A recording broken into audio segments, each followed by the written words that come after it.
Hi there guys, and welcome back to Joe BRC. It has been a bit of a while since I've done a video, mainly because of all the circumstances, but yeah, it's a lot to do with collecting stuff for the next build. So we've done the UDR, it's tested, it's run. There will be more videos coming for it as soon as we can get out and do stuff. I'll be doing more with that. So for those who want to see that, it will be more of that to come. Now the new build may not be for everyone, but it's a bit of a switch to the UDR, and it needs to be done because it's one of the main big cars that are out there, trucks, should I say, and the build's gonna be this one.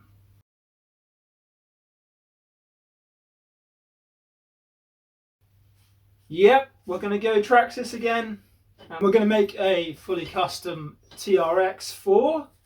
I can't really work out what it's going to be. There's loads of different versions at the moment, sports, but it's basically going to be a fully upgraded version of it. And I do have now some parts to make some sort of frame to start with. So let's turn this around, get on the table and find out what we've got so far. Here we go. So here's our parts we're going to start with. Obviously, as usual, we started with the frame pieces. Most of these straight up from scratch builds will be just get the frame, see what it all looks like. And I'm not so keen on all these, I've got a couple here, all these sort of plastic spacery bits in between. So first upgrades, you might know these, Hot Racing. So I've got the front and rear bumper braces there, mounts, and a full set of shock towers, because these are going to be the most visual parts of this frame. So these are what we're going to start with. At the moment, I'm going to stick with the standard cross braces and the little pieces that go across to the shock towers. In the future coming up, I'm gonna probably go with a front mount battery tray. So it may get rid of this one because the servo is included, I believe, on the front mount. So that'll probably get rid of that one, and then we'll be just left with this one piece. And I may even get these Hot Race as well, but I can always change those out later down the road. And the only thing I haven't got yet is a center skid plate for everything to sit on, like the motor and the gearbox and everything. That's going to be definitely Hot Race because it'll be metal and it will be last a lot longer, but those are quite a lot of money. So you're talking about sort of 60 quid for those. So yeah, might have to wait a little bit for those, build up a bit, because as you know, I'm trying to do this step by step so that you don't spend too much. So let's get these on there, see what they look like. They're pretty simple. I'm not going to go through the build because it's pretty simple idea. You just screws in the side, as most kits are done. The screws come with the bag. So let's get this on there, and if I have any problems, I'll explain them after it's on there. So I'll just build it up and then I'll let you see. There it is, all as complete as I can get it.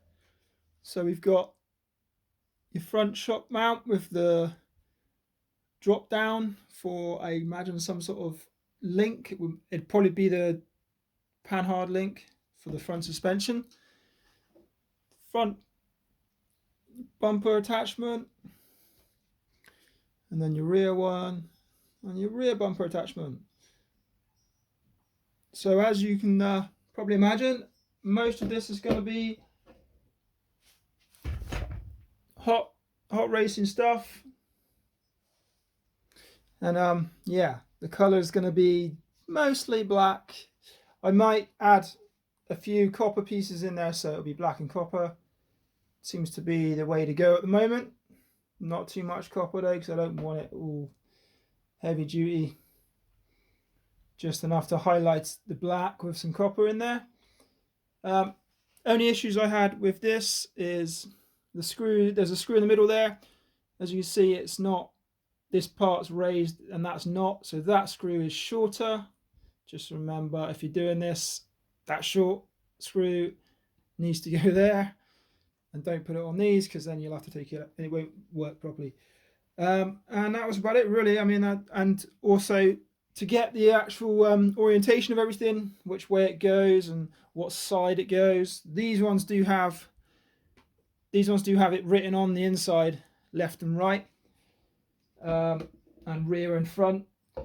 But the way I did it was I found a diagram of the chassis itself and just sort of focused in on it and found where things go. I found one guy selling one on eBay, just the chassis, so I've got that picture, used that picture to work out where everything goes. And there it is. That's our first piece. And next job is to get the skid plate and find a front mount. Hot Racing do a front mount for the servo and the battery, so it basically puts more weight onto the front for when you're going up a steep slope. Instead of putting like sort of wheel weights that I've got on the Jeep, you can just have the battery as the weight to sit on the front, so you're not wheeling up the hill, which I think it should work better. Soon find out when it's all together what it looks like and how it works. I might even find I go back to the original back. But let's get these parts in and we'll carry on this build. So if you're interested, this is what we're doing now for the builds. I will be doing some run videos with the UDR when we're more capable of getting out and using it. I might just nip down the road a bit and do another run where we did before. But there is a good place for that UDR, just waiting on the right timing to get to use it. It's quite a bit of a distance away. I don't want to be traveling at this time. So that's it for now. So I hope you enjoyed this one. I hope you're liking the idea of where we're going and what we're building. And stay safe, stay at home if you can, and hopefully all this will disappear soon and we can get that UDR out properly, and any other vehicles that you might want to see. So see you on the next video and we'll get some more parts on this. Bye for now.